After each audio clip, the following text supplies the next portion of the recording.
이번 시간에 우리가 이제 가장 중요하죠. 우리가 물권법은 등기법이다 이렇게 얘기했잖아요. 그래서 우리가 이제 등기에 대해서요 조금 자세하게 살펴볼 거예요. 여러분들이 이제 이 등기에 대해서 어느 정도 지식이 있으면 물권법이 아주 쉽게 우리가 접근할 수 있는 것이고요. 만약에 그렇지 않으면은 왜 그러지 자꾸 이것을요 이제 어떤 뜻도 모르고 그냥 단순하게 암기하게 되죠. 그래서 지금부터 우리가 이제 등기 제도를 한번 보시면 먼저 이제 우리가 물권 변동이라고 되어 있잖아요. 이 물권 변동을 할 때는 어떻게 하냐면 먼저요 물권적 합의를 합니다. 그래서 물권적 합의 이것을 뭐라 한다? 이것을요 물권행위다 이렇게 얘기를 해요. 참 어려운 말이죠. 물권적 합의가 뭐냐 그랬더니 물권행위래. 그다음에 뭐가 있어야 된다? 등기가 있어야 되는 게 원칙이죠. 그래서 우리가 이제 등기를 배우는 거예요. 그런데 여기서 이 합의라고 하는 말의 뜻이 뭐냐? 그건 계약이란 말이에요. 계약. 그래서 우리는 합의는 계약이죠. 그래서 물권적 합의를 물권 계약이다 이렇게 얘기하죠. 그럼 계약은 뭐죠? 법률행위죠. 법률행위는 뭐가 있어야 돼? 의사표시죠. 이것을 우리는 뭐라고 표현하냐? 물권적 의사표시다 이렇게 표현을 하는 거예요. 그래서 여러분요 어떤 사람들은 책에 보면 물권적 합의라고 되어 있고 어떤 사람들은 물권행위라고 되어 있고 어떤 사람들은 물권계약, 물권적 의사표시 다 맞는 말이에요.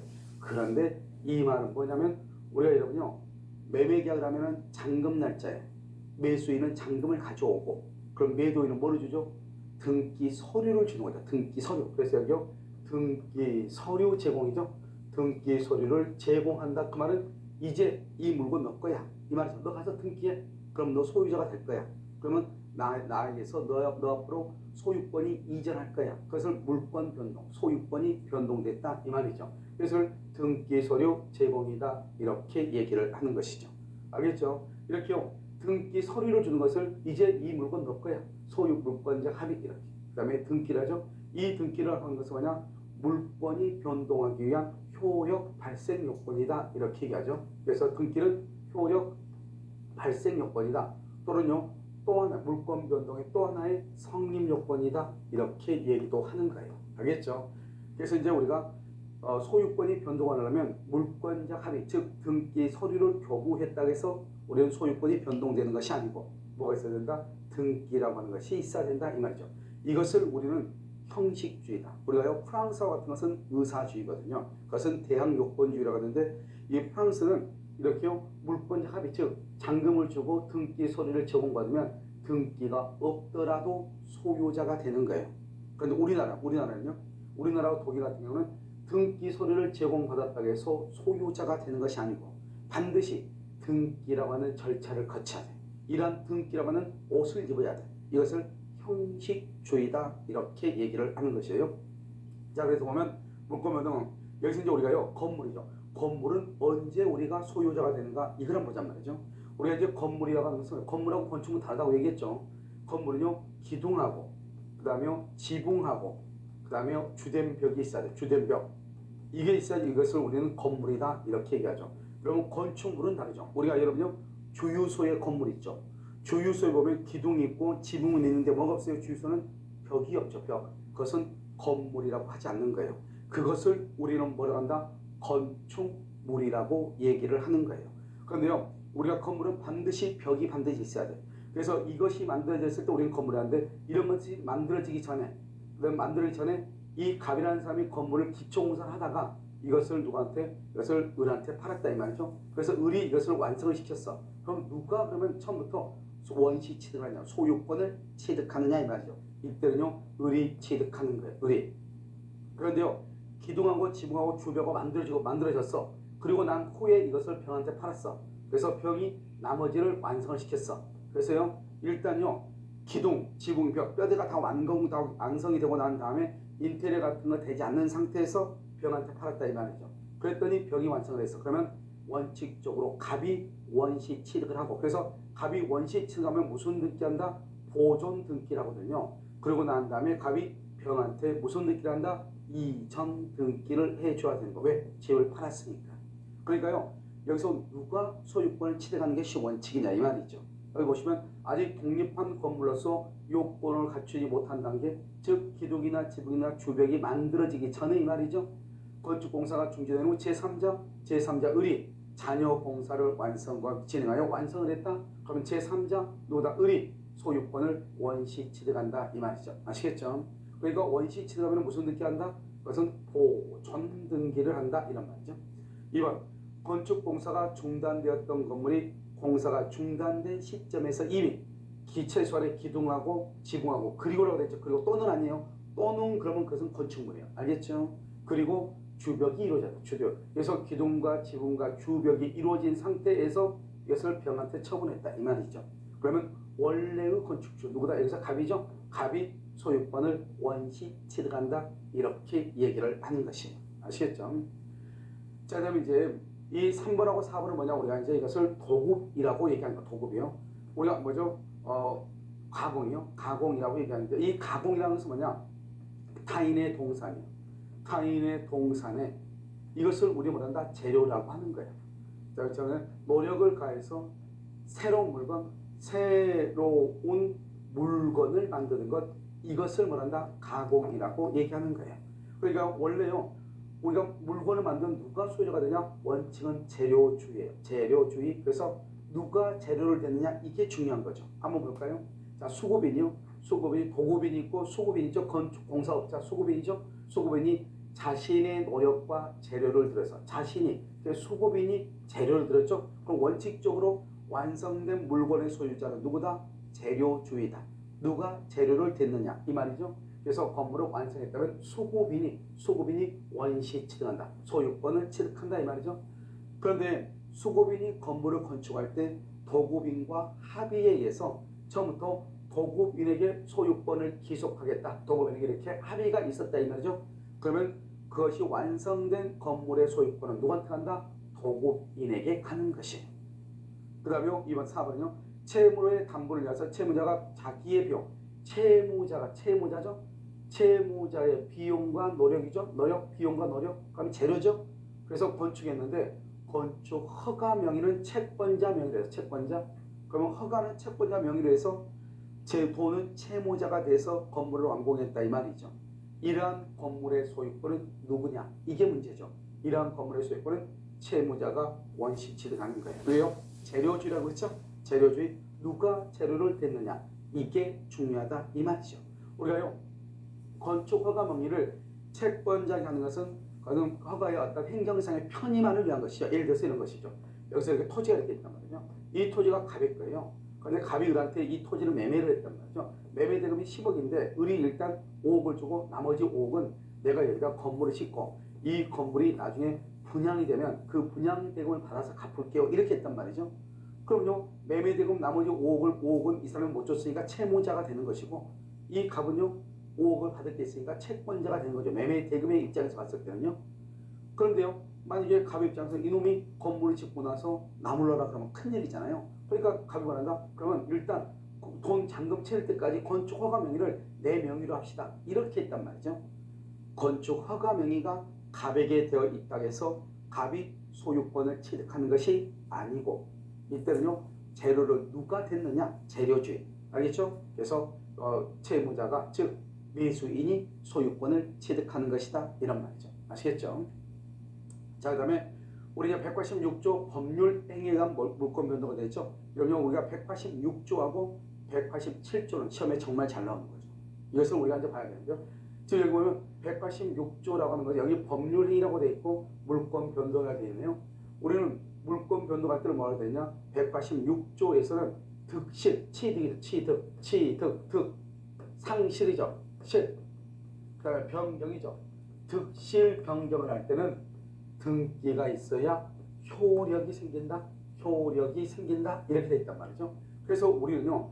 법률 행위에 의해서 소유권이 변동이 되려면 취득이나 상실이나 변경할 때 다 등기가 있어야 돼. 등기가. 그럼 여기서 뭐죠? 법률 행위라고 돼 있죠. 법률 행위는 뭐가 법률이냐? 우리가요. 소유권이 취득할 수 있는 법률 행위는 매매, 그 다음에 교환, 그 다음에 증여가 있고요. 그 다음에 또 뭐가 있냐? 예약 완결권. 그러면 예약 완결권을요 행사를 하죠. 그럼 예약 완결권 행사하면 어떻게 돼요? 그러면 본 계약이 이루어지죠. 본 계약이요. 계약. 그럼 이렇게 계약. 그럼 그것도 법률행위니까 뭐가 된다? 등기를 해야 돼. 자, 첫 번째요. 자, 두 번째는요. 두 번째로 우리가 뭐냐면 우리가 청구권이죠. 이 청구권에 관한 것은 청구권은 첫 번째가 뭐냐? 먼저 소멸시효에 걸리죠. 청구권은요. 소멸시효에 걸리고 소멸시효가 언제부터 진행됐느냐, 언제 완성됐느냐 하는 것은 당사자가 증명을 하는 것이죠. 그 다음에 이 청구권에 관한 뭐죠? 소송. 우리가요, 뭔가 하면 소유권, 이전, 등기, 청구권이죠. 이 청구권에 관해서 소송이 이루어지죠.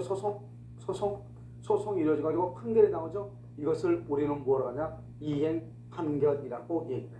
청구권에 대한 소송으로 인한 판결을 이행 판결. 이행 판결은 뭐가 있어야 된다? 등기가 있어야 돼. 물론 이행 판결뿐만 아니라 확인 판결. 확인 판결의 경우에도 뭐가 있어야 된다? 등기. 소유자가 누구인 것을 확인해달라 이 말이죠. 확인 판결 등기가 있어야 돼. 그러니까 내가 지금 얘기하는 것은 청구권에 관해서 판결이 이루어져 소송이 나면 그건 다 등기가 있어야 된다 이 말이죠. 이때의 소송 판결은 판결뿐만 아니라 조정이라든가 또는요 화해라든가 화해 또는 일락이라든가 그 아무튼 이 판결 소송의 의미를 가지고 이루어진 것들은 다 뭐가 있어야 돼? 등기가 있어야 돼. 그러니까 너무너무 간단한 거죠. 그래서 이렇게 생각하시면 돼. 여기서 뭐냐면 일단 매매다, 교환이다, 증여다, 법률행위죠. 예약 완결권 행사다, 권계약이죠. 다 무조건 등기를 해. 그 다음에 청구권, 소유권 이전 등기 청구권, 청구권에 대한 소송을 청구소송이라고 얘기를 해요. 그런데 이렇게 하면 이런 복잡하니까 어떻게 하면 되냐? 소유권 이전 등기, 소유권 이전 등기란 말이 나와. 소유권 이전에 관해서 소유권 이전에 관한 소유권 이전에 대하여 소유권 이전 나와. 그럼 무조건 등기해야 돼. 이렇게 딱 암기하면 돼. 다시요. 소유권 이전 무조건 등기를 한다. 이렇게 딱 보시면 돼. 아시겠죠? 그 다음에 이런요. 조정이라고 하는 말이 나오면 등기해야 돼. 조정. 왜 그러는가? 봐봐. 그러니까 조정이라는 것은 우리가 간단히 얘기하면 이런 판결은 뭐예요? 두 당사자가 아무리 해도 합의가 안 됐겠죠. 그러니까 한 사람이 열받아서 뭐죠? 판결을 해달라고 법원에다가 소를 제기한 거잖아요. 이미 두 사람이 합의가 있었으면 그런 일은 없었겠죠. 그래 우리가 항상 재판이라고 해서 뭐예요? 두 당사자가 갈등이 있는 상태다 이 말이잖아요. 이 갈등을 두 당사자가 봉합을 못하니까 어쩔 수 없이 제3자인 판사가 판결을 해주는 거잖아요. 너희들 이렇게 했으면 좋겠어 이렇게. 그런데요 조정이라고 하는 것은 뭐냐? 한 당사자가 합의가 안 돼서 소송을 제기했는데 소송 도중에 둘이 어떤 심경의 변화가 있어서 소송 도중에 두 사람이 합의로 끝난 것이에요. 그걸 조정이라고 해요. 간단히거든요. 알겠죠? 그래서요 이 조정의 경우는 비록 소송 중이었지만 두 당사자의 합의에 의해서 양보에 의해서 이루어지는 거잖아요. 그러니까 결론이 있어서 이것은 뭐가 또보다 합의죠. 합의는 뭐죠? 합의는 한마디로 계약이죠. 계약은 뭐죠? 법률행위죠. 법률행위. 따라서요 여기요 이 법률행위의 경우는 뭐가 있어야 된다? 등기가 있어야 된다. 이렇게 이해되셨죠? 그래서 앞으로 조정이라고 하는 말은 그것은 등기를 해야 된다. 이렇게 이해하시면 되는 것이죠. 여기에 관한 것들을 이제 우리 한번 살펴본다 이 말이죠. 자 여기 보면 내가 방금 뭐라 했죠? 소유권 이전이란 말이 나오면 무조건 등기를 해야 된다 그랬죠. 너무너무 간단해. 그래서 봐요. 여기 부동산 소유권 이전 절차 소유권 이전에 이행을 공하는 소송에서 원고의 승소 판결 이것을 뭐란다? 이행 판결이라고 얘기하는 거예요. 알겠죠? 그럼 뭘 해야 돼? 당연히 등기해야 돼. 이행 판결. 여기 2번 소유권 이전의 약정을 내용한 소유권 이전이란 말이 나오면 그것이 판결이든 아까 얘기했죠? 화해이든 일락이든 조정이든 관계없이 무조건 다 뭐한다? 소유권 이전이란 말이 나오면 무조건 그건 등기해야 돼. 간단하죠? 소유권 이전 무조건 등기해야 돼. 됐죠? 그 다음에 취득시효. 원래 점유취득시효는 원시취득이에요. 이런 원시취득은 원칙적으로 등기 없이도 소유권을 취득하고 원칙적으로 보존 등기하는 것이 원칙이란 말이죠. 그런데 우리 245조 제1항에는 뭐라냐? 점유취득시효가 완성됐다고 해서 소유권을 취득할 수 있는 게 아니에요. 등기를 함으로써 소유권을 취득한다고 되어 있어요. 등기를 함으로써. 그러니까 원시취득임에도 불구하고 특이하게 등기를 하죠. 이때의 등기를 무슨 등기를 한다? 실무상은 이전 등기를 하는 것이에요. 알겠죠? 이전 등기 이렇게. 그 다음에 4번 부동산 소유권을 뭐한다? 확인 판결. 여기는 이행 판결이죠? 확인 판결. 뭐가 있어야 돼? 등기를 이용하고. 그 다음에 건물의 신축. 그러면 신축하잖아요. 신축은 187조 다음 장에서 보는데 187조에서 등기 없이도 소유권을 취득해. 그래서 신축자가 갑이죠. 그러면 갑은 등기 없이 소유권을 취득해. 근데 갑으로부터 매수한 사람 의리죠. 매수한 사람은 그럼 매수했단 말은 뭐죠? 이건 계약이잖아요. 계약. 계약의 경우는 법률행위죠. 법률행위의 경우는 뭐가 있어야 돼? 등기가 있어야 돼. 등기. 그러니까 신축 등기 없어도 돼. 그것을 매수한 사람 등기가 있어야 돼. 아시겠죠? 그다음에 6번 공유물 분할이죠. 자방. 우리가 다음 장에서 보겠지만 공유물 분할의 소는 원칙적으로 이것은 형성 판결이에요. 이것은 청구권이 아니고 형성권에 의한 판결이란 말이죠. 형성권에 의한 판결은 뭐가 있어야 된다? 등기가 없어도 소유권을 취득해요. 그런데 여기 보면 뭐가 성립됐다? 조정이 성립됐다. 조정이. 즉 소송 중에 조정이 성립됐다고 하는 것은 양 당사자가 상호 양보해서 최종 결론에 이르렀다 이 말이잖아요. 그래서 이렇게 조정이 성립됐다 그럼 뭐란다? 등기를 해야 된다 이렇게. 아시겠죠? 그래서 여러분 여기 있는 거 아주 중요하니까 여러분 잘 보란 말이죠. 자, 그 다음에 187조죠. 말은 여기 187조죠. 법률의 규정이죠. 이것을 법정이라고 해요. 법정. 그 다음에 물권 변동이죠. 이것은요 취득. 이것을 취득할 때는 등기 없이 취득을 해. 그런데 취득한 것을 처분할 때 처분하려면 먼저 등기한 후 처분을 해야 돼. 팔 때는. 그런데 내가 취득할 때는 등기 없이 취득할 때는 등기 없이. 그래서 우리가 등기 없이 그것을 법률의 규정이다. 그럼 봐봐. 법률 규정 법정이죠. 법정. 그러니까 첫 번째요. 법정이니까 법정 지상권을 취득한다. 그래서 등기를 하지 않는다. 법정 지상권. 법정이란 말이 있어 무조건 등기하잖아요. 법정 저당권, 법정 질권 이렇게. 자, 그런데 우리 187조 법정으로 뭐가 되냐? 네 가지가 규정되어 있어. 첫 번째요 상소, 두 번째요 경매, 세 번째는요 공용징수, 마지막으로 형성판결 이렇게 되어 있단 말이죠. 이렇게요 되어 있어. 법조문에 상소뿐만 아니라 회사의 합병 또는요 포괄유증 이렇게 포괄유증 이런 경우는 등기를 하지 않아요. 그런데 중요한 것은요 이때 우리가 상속의 경우는 피상속인 피상속인의 사망하면은 등기 없이 바로 상속재산은 상속인에게 소유권이 이전한다 이 말이죠. 그래서 예전에는 우리가요 다음 중에서 법률의 규정에서 등기 없이도 소유권을 취득하는 것, 즉 물권 변동이 일어나는 것이 아닌 것은 이런 식으로 나왔단 말이죠. 그런데 요즘은 상속의 경우는 피상속인이 사망할 때 이렇게. 그 다음에 경매죠. 경매 또는 공매가 있어. 공매 알겠죠?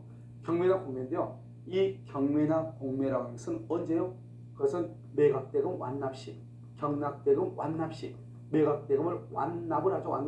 완납을 하면은 이것은요 경매에 있어서 소유권이 경락인에게 이전한다 이 말이죠. 그러면 공용징수, 그다음에 뭐가 있다? 수용 똑같아요. 공용징수나 수용의 경우는 언제다? 수용 보상금을 반드시 지급해야 돼. 보상금을 지급해가지고 우리가 수용 재결 시에 소급해서 소유권을 취득하는 거예요. 보상금 지급을 정지 조건으로. 그러니까 반드시 지급을 하면 재결 시에 이렇게. 형성 판결은요 판결 확정 시죠. 판결 확정 시. 그런데 여기서 중요한 것은 이제 형성 판결이 뭐냐 이 말이죠. 형성 판결은 형성권에 기한 판결을 형성 판결이라고 얘기하는 거예요. 그러면 형성권이 뭐가 있다? 형성권은 봐봐요. 우리가요 맨 그때가 청구권으로 되어 있죠. 청구권으로 되어 있단 말이죠. 이렇게 청구권. 뒤에가 청구권으로 되어 있으면 원칙적으로 무슨 판결이라고 했죠? 이행 판결이라고 했죠. 이렇게 청구권으로 되어 있지만 바로 그 앞에 뭐라고 되어 있다? 매수청권, 그다음에 분할청권, 매수, 분할, 증감, 증액감액, 증감청권, 소멸청권 이렇게요. 이런 말이 있죠. 앞에 청구 앞에 매수, 분할, 증감, 소멸이라는 말이 있잖아요. 그럼 앞에 이렇게 했죠. 이렇게요. 매수, 분할, 증감, 소멸 이런 말이 있으면 이것을 형성권이라고 해요. 그러면 그런 형성권에 대한 판결을 형성 판결이라고 해요. 그러니까 D가 비록 청구권으로 되어 있어도 청구권이라는 말 앞에 매수, 분할, 증감, 소멸, 매수, 분할, 증감, 소멸이라고 하는 말이 있으면 우리는 이것을 형성권이다 이렇게 얘기하는 것이죠. 그래서 여기서 뭐랄까 공유물 분할 청구, 그러면 형성권이죠. 이 형성권에 관한 판결을 형성 판결이라고. 그래서 공유물 분할 청구 소송, 공유물 분할에 나오면 형성권, 거선 형성 판결, 등기 없이 물권 변동이 일어난다. 이렇게 아시겠죠? 그래서 한번 볼까요? 내용을요. 1번 매매계약이 취소되거나 해제가 되죠. 해제가 되면은 계약의 이행으로 이행됐던 부동산 소유권은 등기 없이도 매도인에게 봐봐.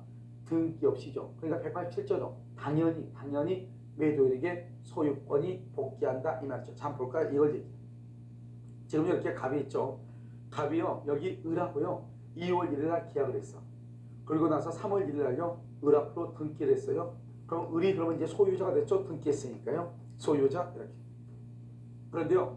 갑하고 을하고요. 4월 1일 날 계약이 취소가 되거나 그다음에 해제가 됐어요. 취소나 해제. 그럼 언제부터요? 4월 1일 취소가 되죠? 그럼 2월 1일부터 이것을 소급이라고 얘기해요. 소급해서요. 무효가 돼. 그래서 소급해서 무효가 돼. 소급해서 알겠죠? 소급해서 무효가 되고요. 여기 지금 을 앞으로 되어 있는 등기가 있죠? 이 을 앞으로 되어 있는 등기는 결론이 있어서 원래는 2월 1일 계약하고 3월 1일 날 등기를 받았잖아요. 그런데 결론에 있어서 보면 어떻게 되죠? 이 먼저 취소를 하다 보니까 2월 1일부터 무효가 되다 보니까 결론적으로는 무효가 된 다음에 등기가 된 꼴이잖아요. 그러니까 이 등기도 당연히 무효가 돼. 그래서 우리가요 매매계약을 체결하고 등기를 이전하죠. 그런데 어떤 이유로 계약이 무효, 취소, 해제가 되죠. 그럼 어떻게 된다? 당연히 그 등기는 무효가 되고 이 사람은 더 이상 소유자가 아닌 거예요. 무효가 되니까. 그럼 지금 여기요 지구상에 지금 갑하고 을밖에 없잖아요. 갑하고 을밖에 없는데 을 앞으로 되어 있는 등기가 무효가 돼서 을이 소유자가 아니잖아요. 그러면은 당연히 소유자가 누가 될 수밖에 없는 것이다. 갑이 될 수밖에 없죠. 그런데 갑이 소유자가 되기 위해서는 등기가 있어야 된다고 그렇게 한번 해봐. 그럼 이미 등기가 되어 있어야 된다고 한다면 이 등기는 무효니까 을이 소유자가 아니고 그러면 갑이 등기를 가지고 올 때까지도 갑이 소유자가 아니면 그러면 그 중간에 붕 떠서 건물의 소유자가 없는 꼴이 되는 거잖아요. 그럼 무주의 부동산이 되는 것이다. 이런 결론이잖아요. 그래서 우리 법은 어떻게 한다? 이 사람이 소유자가 아니죠? 소유자가 아닌 건 바로 그냥 즉시로 이 소유권이 이 갑 매도인에게 소유권이 복귀한다. 이렇게 보는 거예요. 그래서 등기 없이도 매도인 갑에게 당연히 소유권이 복귀한다. 이 말이죠. 알겠죠? 그래서 우리 여러분들요. 만약에 어떤 이유로 내가 집을 팔아서 상대방에게 등기를 이전했다 이 말이죠. 그런데 차고나 사기나 강박이나 채무 불응으로 인해서 취소나 해제가 되죠. 그러면 소유권은 당연히 내 것이 되는 거예요. 그래서 내가 그럼 어떻게 한다? 이 사람 앞으로 지금 등기는 되어 있어도 이 등기는 무효니까 이 등기를 말소해 달라고 해야 되겠죠. 그래서 말소를 할 때는 해제의 경우는 원상회복 의무를 해달라 하는 것이고 취소의 경우는 부당이득 반환으로서 이 등기를 말소해 달라고 해요. 그런데 등기는 누가 말소한다? 당연히 갑이 매도인이 말소해 달라고 하죠. 매도인은 누구다? 소유자죠. 그래서 이것을 소유권에 대한 방해 제거다 이렇게. 소유권에 대한 방해 제거다 이렇게. 우리가 소유권이 채권이다 물권이다. 이것을 물권적 청구권이다 이렇게. 그래서 소유권에 대한 물권적 청구권은 소멸시효에 걸리지 아니한다 이렇게 얘기하는 거예요. 그래서 소멸시효에 걸리지 아니한다 이렇게. 됐죠? 그래서 당연히 복귀한다. 그래서 여기요 물권적 청구권이다. 소멸시효에 걸리지 않는다. 이것도 아주 중요해요. 아시겠죠? 자, 그 다음에 2번 공유물 분할이죠. 봐봐. 우리가 원래 공유물 분할 판결이라는 것은 공유물 분할 청구권에 대한 판결이죠. 그러니까 공유물 분할 그러면 형성권이죠. 형성권에 대한 판결을 무슨 판결이라고 한다? 형성 판결. 형성 판결을 등기한다 안 한다? 안 하죠. 그래서 등기가 필요가 없다. 그러면 언제 물권 변동율이 생긴다? 언제? 판결 확정 시. 판결이 확정이 되면 이게 중요해. 판결이 확정이 되면 등기 없이도 소유권을 취득한다. 이런 말이죠. 자, 3번은요. 담보권 실행을 위한 경매죠. 그래서 경매, 즉 저당권에 대한 경매죠. 경매나 공매에서는 경락대금을 완납하죠. 그럼 뭐 없이? 등기 없이도 소유권을 취득한다. 여기서는 경락대금 완납시가 중요하고 형성판결에서는 판결일이 확정될 때 이 말이죠. 그 다음에 4번 공용징수나 공용징수 또는 수용이죠. 공용징수나 수용이죠. 수용 또는요 이때는요 이 공용징수나 수용의 경우는 뭐라고 했죠? 수용 보상금을 지급해야 돼. 보상금을 반드시 지급을 해야 돼. 지급하지 않으면 소유권 취득 못해. 보상금 지급하면 언제요? 언제? 이것은 재결시. 재결시형은 재결시에 소급해서 소유권이 취득해. 그 다음에 여기는 언제 줘봐요? 상속이나 회사의 합병이나 포괄적 요준이죠. 근데 상속의 경우는 언제? 상속의 경우는 비상속인 사망시. 비상속인의 사망시 이렇게. 이게 중요하다고 그랬죠? 사망시 그것은 소유권을 취득한다. 등기 없이. 그 다음에 여기요. 건물을 신축하죠. 신축. 등기 없이 소유권을 취득한다. 그런데 신축한 건물을 내가 처분하고 싶다. 처분. 그럴 때는 뭐가 있어야 돼? 등기가 있어야 된다. 이런 말이죠. 자, 5번 혼동이죠. 그럼 혼동의 경우는 이것은 사건에 불과하다. 사건. 알겠죠? 용태 사건 때 사건. 이것은 등기를 하지 않아도 물권 변동의 효력이 생긴다. 이렇게. 이것을 우리는 187조에 관한 것이다. 이렇게. 자, 6번이요. 이게 이제 총심이 잘 나온 중 하나가 여기 건물. 그냥 토지 아니에요. 건물. 건물 전세권은요. 최단. 이건 최단 1년을 보장해. 우리가 토지 전세권은 최단 1년을 보장할 필요가 없어요. 그런데 건물 전세권은요. 최단 1년을 보장하는 거예요. 그 다음에 이 봐봐. 법정이란 말이 뭐 법정? 법률의 규정이요. 법률의 규정. 이것은 등기한다는 다. 등기 없이. 등기 없이. 알겠죠? 그래서 제7등한 제3자에 대해서 갱신된 권리를 말 수 있다. 주장할 수 있다. 등기 없이 주장. 등기 없이. 알겠죠? 그래서 제3자에 대해서 갱신된 권리를 주장할 수 있다. 이 말을 뭐란다? 제3자라는 효력을 뭐란다? 대항력이라고 하는 거예요. 원래 이 대항력이 있으려면 반드시 뭐가 있어야 돼? 등기가 있어야 되지만 법정 갱신의 경우는 등기 없이도 대항력이 생긴다. 이런 말이죠. 자, 그럼 7번. 재단법인의 설립함에 있어서 출연재산이 부동산의 경우 여기는 뭐냐면 우리나라 참 특이하게요. 원칙적으로 우리는 187조 이하면요 등기를 해야지 물권 변동이 일어나는 거잖아요. 그런데 참 특이하게 판례가 이렇게 얘기했다. 여기요. 이 갑이라고 하는 사람을 뭐란다? 재산을 내놓는 사람을 출연자다. 이렇게. 출연자. 이렇게. 여기 을이 있죠? 을이 이렇게. 이것을 재단법인이다. 이렇게. 재단법인. 이렇게. 여기 병이죠? 병 있다. 이것을 제3자다. 이렇게. 이 갑이라고 하는 사람이요.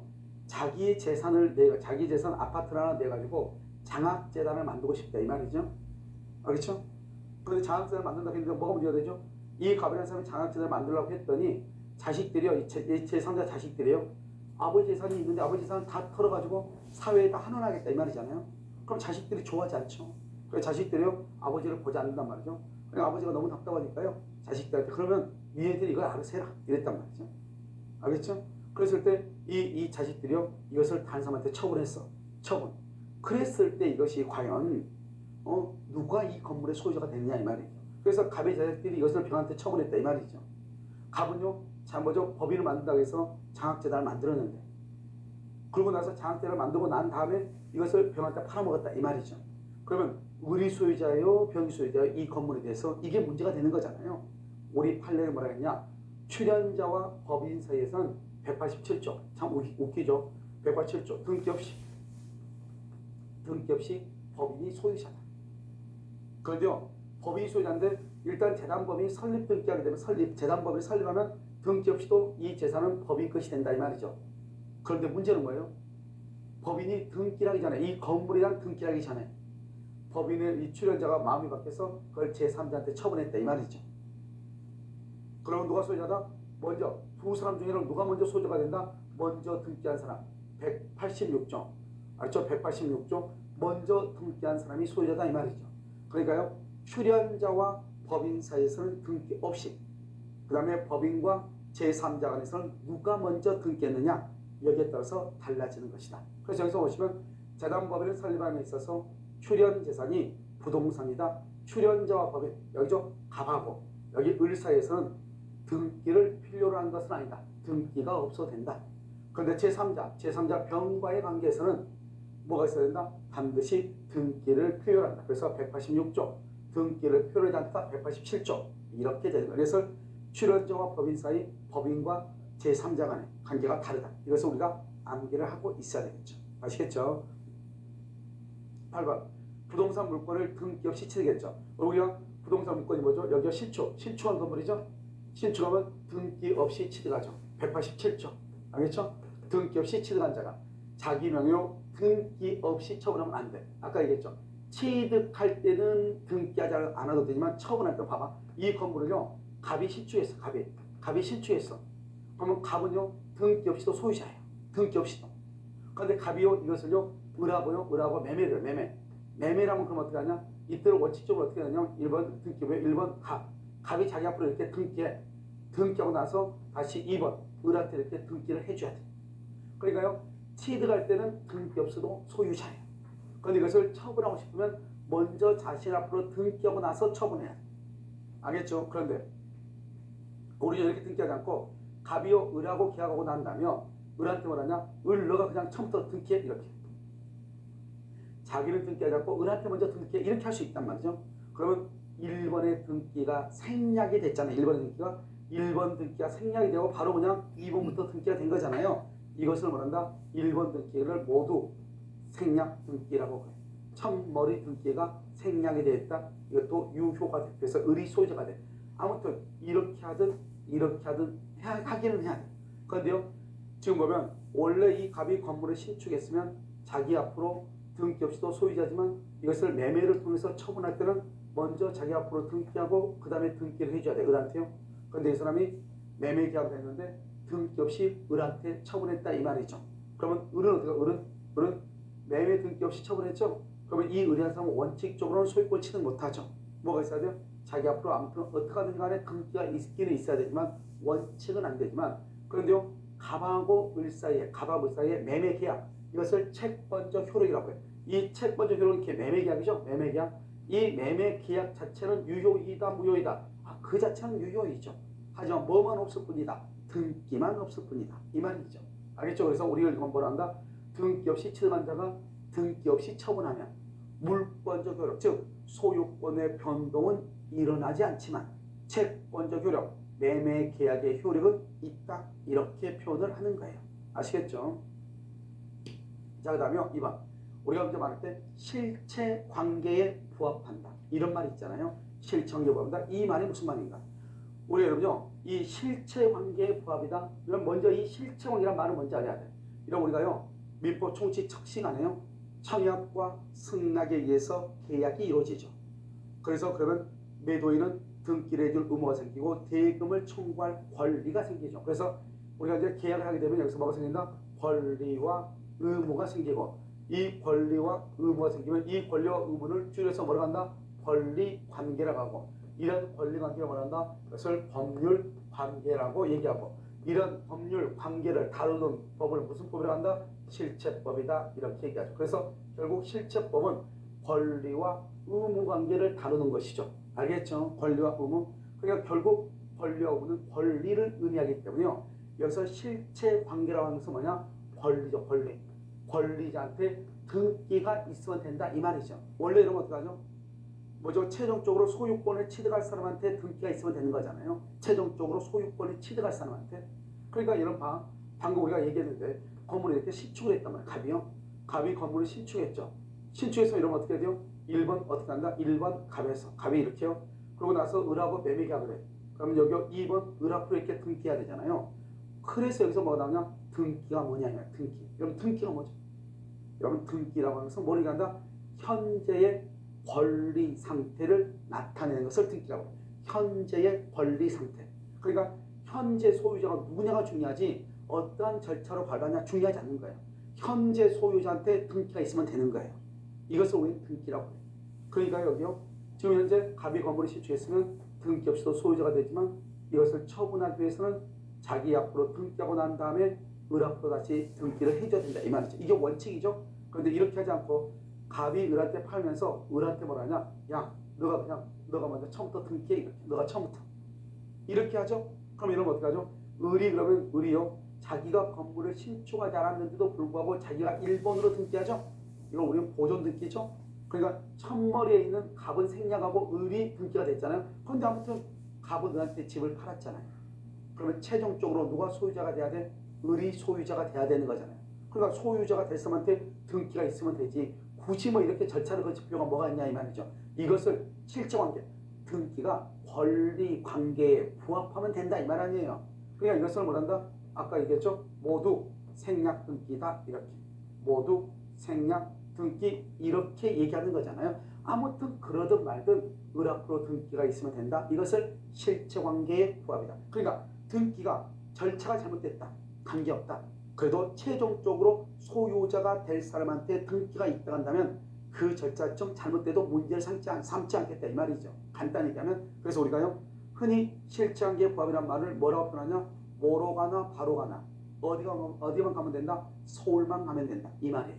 알겠죠? 그래서 한번 볼까요? 여기 우리가 이제 뭐냐면 이 갑이라는 사람이 있잖아요. 갑이요 을한테 있죠. 갑이 아버지고요 을이 자식이에요. 아버지가 을한테 청약을 하죠. 청약은 뭐다? 의사 표시잖아요. 그래서 아버지가 자식한테 뭐라고 싶냐, 이것을 증여하고 싶어.